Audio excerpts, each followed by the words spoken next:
الحمد لله رب العالمين، والصلاة والسلام على سيد الأنبياء والمرسلين وعلى آله وصحبه أجمعين. أما بعد، فأعوذ بالله من الشيطان الرجيم. بسم الله الرحمن الرحيم. قل للمؤمنين يغضوا من أبصارهم ويحفظوا فروجهم ذلك أزكى لهم إن الله خبير بما تعملون. وقال رسول الله صلى الله تعالى عليه وآله وسلم: المرأة عورة، أو كما قال عليه الصلاة والسلام. محترم بزرگوں، دوستوں، بھائیوں، پچھلے جمعے کو پردے کے تعلق سے کچھ باتیں آپ سے کی تھی. آج بھی وہی مضمون انشاءاللہ رہے گا. یہ بات میں نے عرض کی تھی کہ اسلام میں پردے کی بہت زیادہ اہمیت ہے. کسی اور مذہب میں اتنی زیادہ اہمیت نہیں. پردہ تو ہر مذہب میں، لیکن جتنی زیادہ اہمیت ہمارے مذہب میں ہے اتنی کسی اور مذہب میں نہیں. ایک مثال حدیث شریف سے بات سمجھ میں آئے گی. ایک مرتبہ جناب رسول اللہ صلی اللہ علیہ وآلہ وسلم تشریف فرما تھے. آپ کے ساتھ آپ کی بیویاں تھیں، ازواج مطہرات. تو ایک صحابی حضرت عبداللہ ابن ام مکتوم رضی اللہ عنہ، جو آنکھوں سے نابینا تھے، ان کو دکھائی نہیں پڑتا تھا، وہ آئے اور انہوں نے اجازت مانگی آنے کی آپ کے پاس. تو آپ نے ازواج مطہرات سے فرمایا کہ تم لوگ پردے میں ہوگا. تو آپ صلی اللہ علیہ وآلہ وسلم کی جو ازواج مطہرات وہاں موجود تھیں، جو ہماری مائیں موجود تھیں، ان لوگوں نے کہا: یا رسول اللہ، وہ تو نابینا، انہیں دکھائی نہیں پڑتا. جب دکھائی نہیں پڑتا تو کیا ضرورت ہے ہمیں اندر جانے؟ پردہ تو اس سے جو کم سے کم دیکھے، اس کی نگاہ پڑے ہمارے اوپر. حضور صلی اللہ علیہ وآلہ وسلم نے فرمایا: ان کی نگاہ ختم ہو گئی، ان کی بینائی نہیں ہے. تم تو اندھی نہیں ہو، تمہارے پاس تو آنکھ ہے، تم کو تو اللہ نے دیکھنے کی طاقت دی ہے. اگر وہ نہیں دیکھ سکتے تو تم تو دیکھ سکتی ہو ان کو. تو معلوم یہ ہوا کہ چاہے مرد کی نگاہ عورت پر پڑے یا عورت کی نگاہ مرد پر پڑے، قصداً ارادے کے ساتھ، دونوں چیزیں غلط. افعمیاوانی انتما، آپ نے فرمایا کیا تم دونوں بھی اندھی ہو؟ تمہیں بھی دکھائی نہیں پڑتا؟ تو معلوم ہوا کہ اسلام میں پردے کی اہمیت. ہمارے یہاں ہمارے مذہب میں پردے کی اتنی زیادہ اہمیت. تو میں یہ کہہ رہا تھا کہ آقا نے فرمایا کہ تمہیں تو دکھائی پڑتا ہے. تو معلوم ہوا کہ چاہے مرد عورت کو دیکھے جان بوجھ کر قصداً، یہ بھی غلط ہے. عورت مرد کو دیکھے، یہ بھی غلط ہے. ہماری شریعت تو یہی ہے. اچھا، آپ ذرا ہمارا آپ کا معاشرہ ذرا دیکھ لیجیے. ہمارا آپ کا معاشرہ کیا ہے؟ ہماری سوسائٹی میں کیا ہے؟ ہماری سوسائٹی میں بد نظری کو، دوسرے کو دیکھنا، اس کو تو آج کل کوئی گناہ ہی نہیں سمجھا جاتا. اس کے گناہ ہونے کا تصور ہی نکل چکا ہے ذہن سے. یہ بھی کوئی گناہ نہیں، اس کا تصور ذہن سے نکل چکا ہے. مسلمان نوجوان غیروں کی ہم کیا بات کریں، ان سے ہمیں کیا مطلب؟ اپنا مسلمان نوجوان کالج میں اسکول میں پڑھنے جانے والی لڑکیوں کے تاک میں ایسے ایسے مقام پر بیٹھتے ہیں. اور کیوں بیٹھتے ہیں؟ تاکہ بد نظری ہو، بد نگاہی. یہ سب ہو رہا ہے. حالانکہ یہ چیز حرام. جناب رسول اللہ صلی اللہ علیہ وآلہ وسلم نے فرمایا یہ جو آنکھیں ہیں، اگر ان آنکھوں سے اللہ کی حرام کی ہوئی چیز کو دیکھو گے، کل قیامت میں تمہاری آنکھوں میں سیسا پلا کے ڈالا جائے گا. شیشہ الگ ہوتا ہے، سیسا ایک اور دھات ہوتا ہے، بہت بھاری قسم کا ہوتا ہے، بڑا وزنی، پگھلتا ہے، وہ آنکھ میں پگھلایا جاتا ہے. اللہ کے حبیب نے فرمایا کہ اس کو آنکھوں میں پگھلا کر ڈالا جائے. حجۃ الوداع کے موقع پر جناب رسول اللہ صلی اللہ علیہ وآلہ وسلم کے سواری پر حضرت عباس رضی اللہ عنہ کے بیٹے غالباً بیٹھے تھے. فضل ابن عباس آپ کے پیچھے بیٹھے تھے. حضرت عباس چچا آپ کے، اور حضرت فضل جو ان کے بیٹے ہوئے کیا ہوئے؟ چچیرے بھائی، چھوٹے سے تھے. وہ پیچھے بیٹھے تھے آپ کی اونٹنی پر، سواری پر. تو حدیث شریف میں ہے کہ آپ صلی اللہ علیہ وآلہ وسلم جا رہے ہیں، ادھر سے عورتوں کا جھنڈ آ رہا تھا.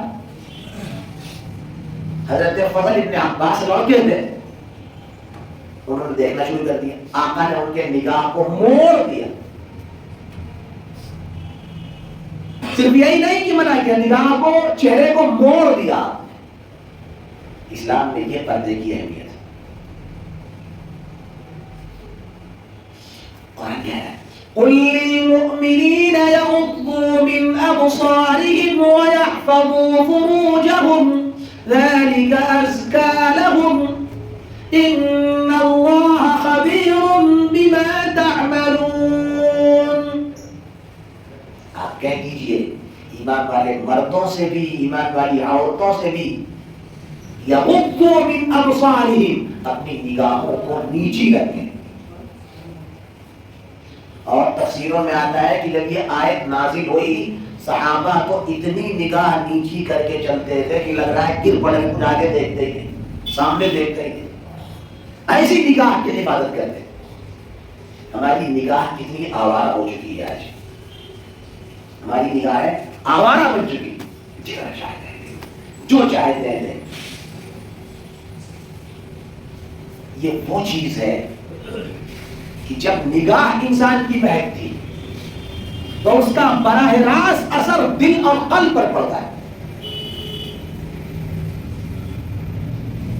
ایک بہت بڑے عالم نے لکھا ہے کہ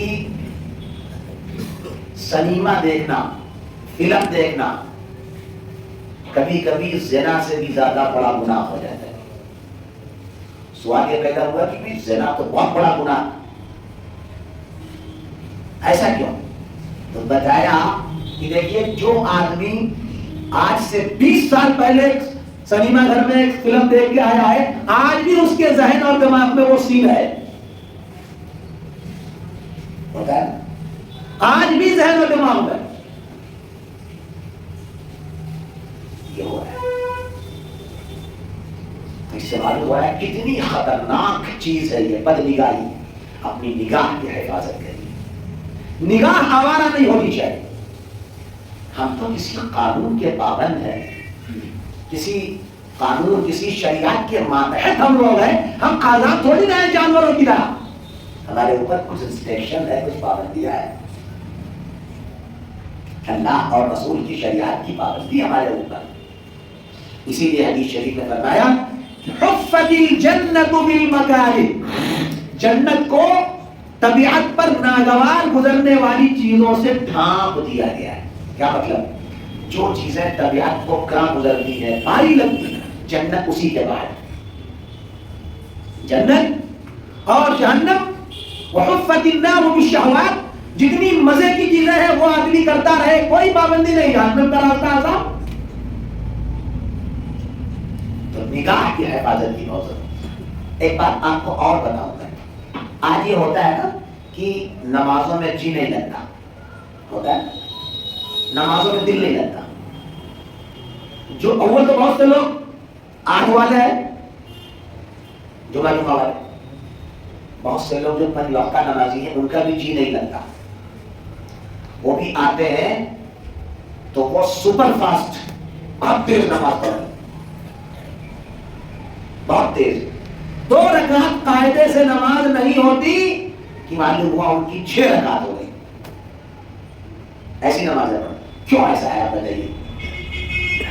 اس کی وجہ یہ ہے کہ جو ہماری نگاہ, جو بد نظری اور جو آنکھوں کا گناہ ہوتا ہے, جو کانوں سے گناہ ہوتا ہے, اس کا اثر براہ راست دل پر جاتا ہے, اور دل جب گندا ہو جاتا ہے تو اس کا من اللہ کی عبادت میں نہیں لگتا.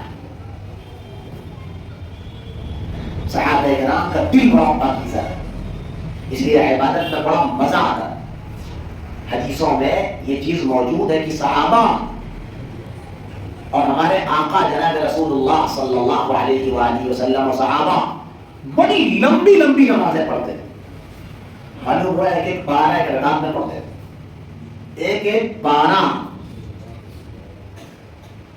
ان کی طبیعت متعدی نہیں تھی, مزہ آتا تھا. ایک میں واقعہ سناؤں موٹا سا, حالانکہ بتا چکا ہوں. ایک جنگ کا موقع تھا, 2 صحابہ کا لشکر گیا تھا, ہمارے آقا بھی تھے. تو یہ ہوا کہ بھائی پہرا کون دے گا رات میں. 2 صحابی تھے, حضرت عباد بن بشر, اور ایک صحابی کا نام مجھے اس وقت ذہن میں نہیں آ رہا ہے. 2 صحابی, ان دونوں نے کہا کہ ہم پہرا دیں گے, اور سب سو گئے. یہ دونوں لوگ انہوں نے آپس میں مشورہ کیا کہ یار اگر دونوں ساتھ میں چلیں گے ہو سکتا ہے دونوں سو جائیں, تو ایسا کرتے ہیں کہ آدھی رات تم جاگ لو, آدھی رات ہم جاگیں گے. ایک صحابی سو گئے, دوسرے صحابی نے جاگنے کی ڈیوٹی شروع کر دی. انہوں نے سوچا کہ جاگ رہے ہیں خامخواہ کے لیے, نمازی پڑھنا شروع کرتے ہیں. نماز پڑھنا شروع کر, نماز میں قرآن شروع کر دیا پڑھنا. دشمن کی طرف سے ایک جاسوس آیا, اس نے دیکھا کہ سب تو سو رہے ہیں, ایک آدمی کھڑا ہوا ہے, پہلے دار ہے, تو اس نے تیر مارا. پہلے زمانے میں تیر ہوتا, تیر مارا, وہ تیر ان کو لگا, لیکن انہوں نے ٹس سے مس نہیں کیا. پھر تیر مارا اس نے, پھر لگائی, خون نکل گیا. اس نے سوچا کہ شاید نشانہ میرا نہیں لگا, پھر اس نے تیر مارا, پھر ان کو لگا وہ تیر. خون کے فوارے اگر دور تھا اور آج کی طرح لائٹ تو تھی نہیں. وہ سمجھا کہ نہیں, بہت بیکار ہے, بہت ایکٹیو ہے وہ, اور ہمارا تیر اس کو لگ بھگ آ گیا. یہاں خون نکلتے نکلتے ان کو کمزوری آنے لگی. انہوں نے جلدی سے نماز پوری کی اور اپنے ساتھی کو جگایا.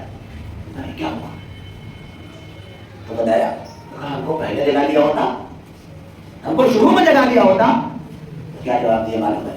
انہوں نے کہا کہ میں نے قرآن کی ایک سورت شروع کر رکھی تھی, میرا جی نہیں چاہتا تھا کہ میں اس سورت کو ختم کیے بغیر اپنی نماز کو مکمل کروں. قرآن پڑھنے کا لطف یہ تھا. اب ایک سوال پیدا ہوتا ہے کہ صاحب یہ بتائیے کہ خون تو وضو کو توڑ دیتا ہے, الوضوء من کل دم سائل, تو اس کے بارے میں محدثین نے جواب لکھا ہے کہ اسلام کے شروع کا زمانہ تھا, ہو سکتا ہے مسئلہ نہ معلوم رہا ہو, ایسا ہو سکتا ہے نا. شروع زمانے میں بہت سی چیزیں لوگوں کو معلوم نہیں تھی, ایسا ہو سکتا ہے. تو لہٰذا کوئی اعتراض کی بات نہیں. اور ایک زمانہ ایسا بھی تھا شروع میں کہ بھائی احکامات بہت سے نہیں آئے تھے, بعد میں احکامات آئے, تو لہٰذا کوئی اعتراض کی بات. یہ صحابہ کو لگاؤ تھا نماز سے. ہماری نماز کا حال یہ ہے کہ ہم کو تو 2-4 رکعت نفل نماز پڑھنا بھی بڑا مشکل ہو جاتا ہے. فرض پڑھ لیا, جو سنت ہے ضروری اس کو پڑھ لیا, نفل کا ہمیں کوئی اہتمام ہے ہی نہیں. اور یاد رکھیے یہ جو نوافل پڑھی جاتی ہے, حدیث شریف میں آتا ہے کل قیامت کے میدان میں جو تمہارے فرائض میں کمی ہوگی وہ نفلوں سے پوری کی جائے گی. فرض نمازوں میں کمی ہوئی تو نفلیں ہیں تو وہ کمی پوری ہوگی, فرض روزوں میں کمی ہوئی نفل روزے ہیں تو وہ کمی پوری ہوگی، لیکن اگر نفل ہے ہی نہیں تو کہاں سے پورا ہوگا؟ تب کہاں سے؟ جب نفع ہی نہیں رہے گا تو معلوم ہوا کہ اصل پونجی سے نقصان کی بھرپائی کرنی پڑے گی. یاد رکھیے گا. اس لیے نفل کو اکٹھا کرنا بہت ضروری ہے. ہاں، ہمارے آقا جناب رسول اللہ صلی اللہ علیہ وآلہ وسلم اور صحابہ کتنی نفلیں پڑھتے تھے؟ تہجد 1، اشراق 2، چاشت 3، اور پھر اس کے بعد اوابین 4، عشاء کے بعد 4 رکعت نماز اور 5 نفلیں پڑھتے تھے آقا. تہجد میں کبھی 8 رکعت، کبھی 6 رکعت، کبھی 10 رکعت، اشراق میں 4 رکعت، چاشت میں 4 رکعت، کبھی 8 رکعت، کبھی ظہر کی نماز سے پہلے بھی 4 رکعت پڑھتے تھے سنت کے علاوہ. اور اس کے بعد پھر مغرب کی نماز کے بعد 6 رکعت اوابین، عشاء کی نماز کے بعد ساری نماز کے بعد 4. اما عائشہ فرماتی ہے ما دخل رسول اللہ صلی اللہ علیہ وسلم فی بیتی، ہمارے آقا میرے گھر میں جب بھی آتے تھے 4 یا 6 رکعت نفلیں ضرور پڑھتے تھے. گھر میں آنے کے اتنی نفلیں پڑھتے تھے. تو ہمارے یہاں کیا ہوتا ہے؟ ہمارے یہاں تو بس وہی چیزیں ہیں، فرض پڑھ لیا اور سنت پڑھ لی.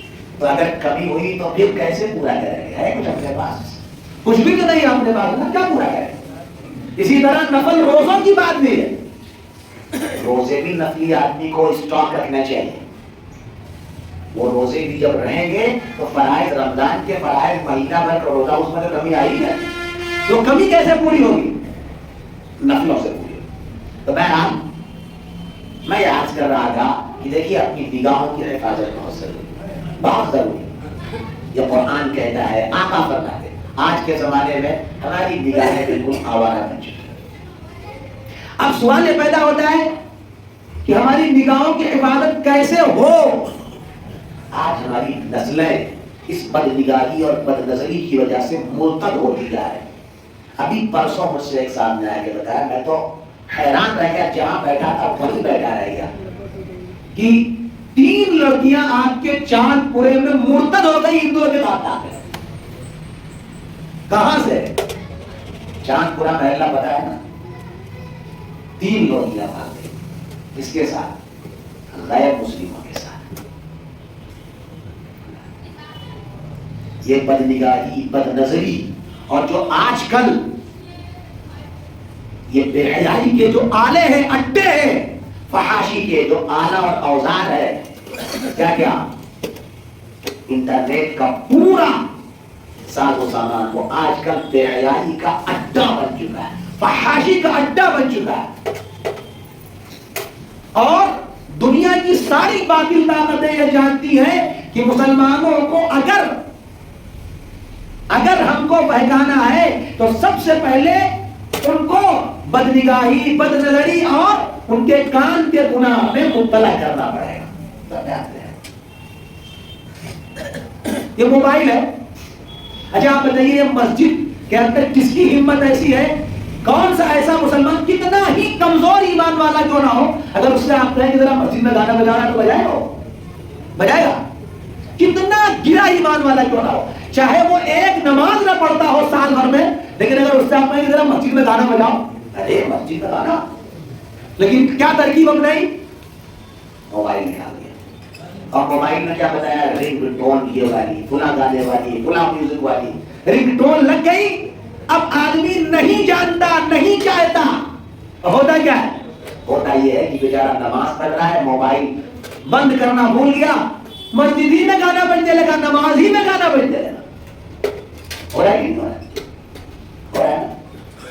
کتنا بھی گرا گزرا مسلمان ہو، مسجد میں وہ گانا نہیں بجا سکتا. مگر یہ ترکیب اپنائی ان لوگوں نے اور کامیاب، اس میں کامیاب. اپنے کانوں کی بڑی حفاظت بعض لوگ کرتے ہیں. ہمارے کانوں میں کوئی گناہ کی بات نہ پڑے. بہت سی مرتبہ ایسا ہوتا ہے کہ ہم لوگ فون کرتے ہیں، اپنے کانوں کو دن بھر محفوظ رکھا گناہوں سے، قصداً ارادتاً محفوظ رکھا. کسی کے پاس فون گانا لگاؤ اور وہ کان میں آواز آئے. تو یہ سارا فتنہ وہاں سے چلا ہے. کیوں؟ یہ بتانے کے لیے کہ آپ کا کان، آپ کی آنکھیں، ان کو ہمیں پہلے آوارہ بنانا ہے، پہلے ان کو لائن سے بے لائن کرنا ہے، اس کے بعد تو آسان ہے، اس کے بعد تو آسان ہے. میرے بھائیوں، آج بہت درد کی بات ہے، بہت تکلیف کی بات ہے، ہماری مسلمان گھروں کی بچیاں غیروں کے ساتھ جا کے مرتد ہوتی جا رہی ہیں، ایمان چھوڑ. اور ایمان وَمَن يَبْتَغِ غَيْرَ الْإِسْلَامِ دِينًا فَلَن يُقْبَلَ مِنْهُ وَهُوَ فِي الْآخِرَةِ مِنَ الْخَاسِرِينَ. جو اسلام اور ایمان کے علاوہ کوئی اور مذہب کی طرف جائے گا وہ ہمیشہ کے گھاٹے میں رہے گا، کبھی وہ فائدے میں آ ہی نہیں سکتا. اپنی نسلوں کو کیسے بچائیں گے؟ پچھلے جمعے کو میں نے عرض کیا تھا نا کہ ہماری بچیاں، ہمارے نوجوان بچے، ماں باپ تو بیچارے پرانے خیال کے یا کم جاننے والا، ماں باپ بیچارے کب تک وہ کیئر کریں گے؟ کھانا کھایا سو گئے، اور یہاں لڑکے اور اولادیں بستر پر لیٹ کر 2 گھنٹہ موبائل پر بے حیائی کرتے ہیں، فحاشی کرتے ہیں. 2 گھنٹہ کون ہے؟ مسلم لڑکی ہے، چیٹنگ کر رہے کس سے؟ گروپ کے غیر مسلم لڑکے سے. پہلے تو اتنی حیا، اتنی شرم تو تھی کہ غیر مسلم کے ساتھ جو لڑکی بھاگتی تھی یا جو لڑکا غیر مسلم لڑکی کو لے جاتا تھا وہ چپکے چوری لے جاتا تھا. اب حالت یہاں تک پہنچ گئی، کورٹ کے اندر باقاعدہ اپلیکیشن دی جا رہی ہے کہ ہم نکاح کریں گے وجے کے ساتھ، ہم نکاح کریں گے لکشمی کے ساتھ، ہم نکاح کریں گے انیتا کے ساتھ. یہ درخواست دی جا رہی ہے کورٹ کے اندر. حالات یہ ہو گئے. آپ بتائیے اس سے بڑی بے غیرتی کیا ہو سکتی ہے ہماری قوم کی؟ کہاں سے سب آ رہا ہے؟ ایک چیز، ایک تو یہی موبائل کا فتنہ، اور دوسرے جو کو ایجوکیشن ہے، جو مخلوط تعلیم ہے، اس کی بھی بہت بڑی، اس کا بھی بہت بڑا رول ہے. بہت بڑا رول اس سلسلے میں، بہت بڑا رول. کیسے بچ سکتے ہیں اس سے؟ 2 راستے ہیں بچاؤ کے. 2 راستے. ایک تو یہ اپنی بچیوں کی تعلیم کے سلسلے میں بہت حساس ہونا پڑے گا. ہماری بچیوں کی تعلیم ہو لیکن پردے کے ساتھ. ہماری بچیوں کا ٹیوشن ہو مگر پردے کے ساتھ ہو. ہماری بچیاں اسکول اور کالج جائیں مگر پردے کے ساتھ جائیں. یہ ساری ذمہ داری ہماری آتی ہے. سارا کام پردے کے ساتھ ہو. اور اگر اس بات کی گنجائش ہو، میں آپ لوگوں سے کہتا ہوں اور اکابرین امت جو امت کے نقد شناس ہے، امت کی رگوں پر ہاتھ رکھنے والے، اب سب کا یہی کہنا ہے کہ مسلمان اپنی بچیوں کے لیے الگ اسکول قائم کریں. کرنا پڑے گا. نہیں کریں گے ارتداد کی جو آندھی چلی ہے اس آندھی کو روک پانا ناممکن ہوتا جائے گا. اگر ارتداد کو روکنا ہے، بچیوں کی عفت عصمت کی حفاظت کرنی ہے، ضروری ہے کہ اپنا اسکول مسلمانوں کا خالص اسکول ہونا چاہیے. اکابرین امت بڑی فکر کر رہا ہے اس کی.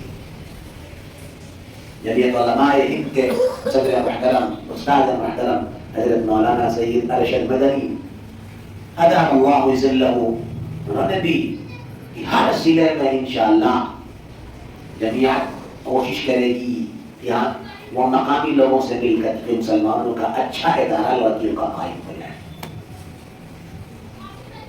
یہی بچاؤ کا واحد راستہ ہے.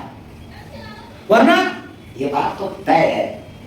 آپ یہ بتائیں جہاں نوجوان جمع ہو جائے وہاں کیسے برائی نہیں ہوگی؟ آپ بتائیے کون روک سکتا ہے برائی؟ بتائیے آپ. لا يخلون امرأة الا ومعها شیطان. حدیث شریف میں آقا نے فرمایا کوئی مرد کسی عورت کے ساتھ تنہا ہوتا ہے تو وہ 2 نہیں رہتے، تیسرا شیطان بھی رہتا ہے اس کے ساتھ. جو لگائی بجائی کرتا ہے اس کے دل میں اس کے دل. ان الشیطان یجری من الانسان کمجرى الدم. شیطان تو انسان کے خون میں گردش کرتا ہے، دوڑتا ہے. بخاری ہے تو شیطان لگا ہوا ہے، شیطان لگا ہوا ہے. ہمارے یہاں ہمارے مسلمانوں میں فلم اسٹار یا پلیئرز، کھلاڑی، کرکٹ اسٹار، انہوں نے شادی کر لی، کسی نے غیر مسلم سے کی، کسی مسلمان ایکٹر نے غیر مسلم مرد سے کر لی. اب چونکہ ہمارا سارا جو کلچر آج کا ہے، ہمارے نوجوانوں کا آئیڈیل کون بن گئے؟ فلمی ہیرو بن گئے. ان کا آئیڈیل کون ہے؟ فلمی ہیرو. ان کے آئیڈیل فلاں خان، فلاں خان، فلاں خان، یہ سب ان کے آئیڈیل بن چکے ہیں. بال ہو تو فلاں خان کی طرح ہو، ہے نا. کپڑا ہو تو فلاں کی اسٹائل میں ہو، گاڑی ہو، بائک ہو، چلانے کا انداز ہو تو ان کے اسٹائل میں ہو. اسی میں مرتے بھی ہیں، چلا کے لو اسی اسٹائل کو دکھانے میں. تو ہمارے یہاں سارا جو کلچر ہمارا بن رہا ہے، ہمارے نوجوانوں کا بھی، بچیوں کا بھی، وہ فلموں سے آتا جا رہا ہے. وہ ان کو نہ دین کی فکر نہ دنیا کی فکر. وہ تو صاف صاف کہتے ہیں. آپ یہ بتائیں ان کے دین و ایمان کا کیا بھروسہ بتائیے. وہ ہر وقت تو کفریہ باتیں کرتے ہیں سنیما میں، فلموں میں. کیا ان کے ایمان کا بھروسہ؟ اب کیسے مان لیں کہ وہ ایماندار ہے؟ وہ ہمارے آئیڈیل تو اللہ کے نیک بندے ہیں، صحابہ ہیں، اولیاء اکرام ہمارے آئیڈیل. ہمارے آئیڈیل یہ اوباش اور یہ لفنگے نہیں ہیں. ہاں ہمارے آئیڈیل تو وہ ہے. اس لیے ایک بات تو یہ کام کرنا پڑے گا، چاہے جیسے آج نہیں تو کل، کل نہیں تو پرسوں. اگر یہ ارتداد کی آنکھیں روکنی ہے، اپنی بچیوں کو پردہ کرنا ہے. اور دوسرے جو سب سے بنیادی چیز ہے اس وقت، وہ کیا ہے؟ اپنی بچیوں کا جو موبائل ہے، جو بیٹوں کا موبائل ہے، اس موبائل پر بہت باریکی سے آپ کی نگاہ ہونی چاہیے. ان کی ہر ایکٹیویٹی پر نگاہ ہو، ہر حرکت پر ان کی نگاہ ہو. ہونی چاہیے آپ ہر حرکت پر. اور اگر خود نہ جانتے ہو، جاننے والوں سے ان کے موبائل کو چیک کروانا چاہیے. سارا ریکارڈ پتہ لگ جاتا ہے، پہلے کا بھی، بعد کا بھی. کوئی چیز ڈیلیٹ ہوتی ہے اس کا بھی اندازہ لگ جاتا ہے. ایسے بھی ہیں اس میں سسٹم، یہ سب پتہ لگ جاتا ہے. اس لیے اپنی بچیوں کے موبائل کے سے اب تو ایک بڑا آسان سودا ہو گیا کہ صاحب اسکول سے ورک آیا ہے، آن لائن کلاس ہو رہی. آن لائن سب سے آسان آن لائن کلاس ہو رہی ہے. آن لائن کلاس ہو رہی ہے اور لڑکی بیچاری موبائل لیا ہے، کچھ بھی کر رہی ہے. لڑکا موبائل دے کچھ بھی کر رہا ہے. اور یہ جو ارتداد پھیل رہا ہے، جو ہماری بچیاں یا ہمارے بچے جو غیروں کی طرف جا رہے ہیں، یہ سب وہیں سے آ رہے ہیں. ہم اس کو کہے دوش دیں کہ غیر مسلم تنظیمیں لگی ہیں. کیوں دوش دیں بھائی؟ ہم کہے کو اس بات کو کہیں کہ RSS، بجرنگ دل، شیو سینا، وشو ہندو پریشد، یہ سب ہماری لڑکیوں اور ہمارے بچوں کے ایمان کو برباد کر. کیوں کہیں اس کو کہ ہمارے اندر خود ہی کھوٹ ہے؟ ہم کیوں کہیں اس کو؟ ہم جو اپنی اولاد کو نہیں روک پا رہے، کیوں کہیں؟ اس لیے میرے بھائیوں بہت بنیادی چیز ہے یہ. اگر یہ نہیں کریں گے پانی سر سے اونچا ہو جائے گا اور پھر لوٹ کر نہیں آئے گا ہاتھ میں معاملہ، چلا جائے گا، ہاتھ سے چلا جائے گا. اس لیے ایک تو پردے کا اہتمام کر رہی ہے، اور اس کے ساتھ ساتھ ہر بچی اور ہر بچے کا موبائل آپ اگر جانتے ہیں تو آپ خود چیک کریے، ورنہ آپ کسی طریقے سے اس کا موبائل چیک کروائیے. ہفتے میں ایک آدمی اچانک چیک کروائیے. ہم لوگ مدرسوں پڑھتے پڑھاتے ہمارے یہاں بھی ہوتا ہے. ہمارے یہاں بکسے بھی چیک ہوتے ہیں. اچانک ہم لوگوں نے چابیاں لے لی، سب بچوں کی جمع کر لی. چلو چابی دو آپ کی، ہمیں تمہارا بکسا چیک کرنا ہے، کیا رکھ رکھا ہے اس میں، کوئی غلط چیز تو نہیں ہے. ہم چیک کرتے ہیں. ہم جب چیک کرتے ہیں تو وہ ڈرے رہتے ہیں کہ ہاں اگر کچھ رکھیں گے تو اس طرح کی دقت ہوگی، پڑھ جائے گا. تو اگر آپ اچانک یہ چیزیں شروع کریں گے تو انشاءاللہ آپ کی اولادوں کی ہمت یہ کام کرنے پر زیادہ آمادہ نہیں ہوگی. اور اگر نہیں کریں گے شکر بے موال کی طرح چھوڑ دیں گے تو جو کچھ ہو رہا ہے اس سے بھی بدتر ہوگا. اللہ نہ کرے ہو، اللہ نہ کرے ہو، اللہ نہ کرے ایسا. اس لیے میرے بھائیوں یہ چند باتیں تھیں اسی کے تعلق سے میں نے آپ کے سامنے عرض کیا. اللہ تعالیٰ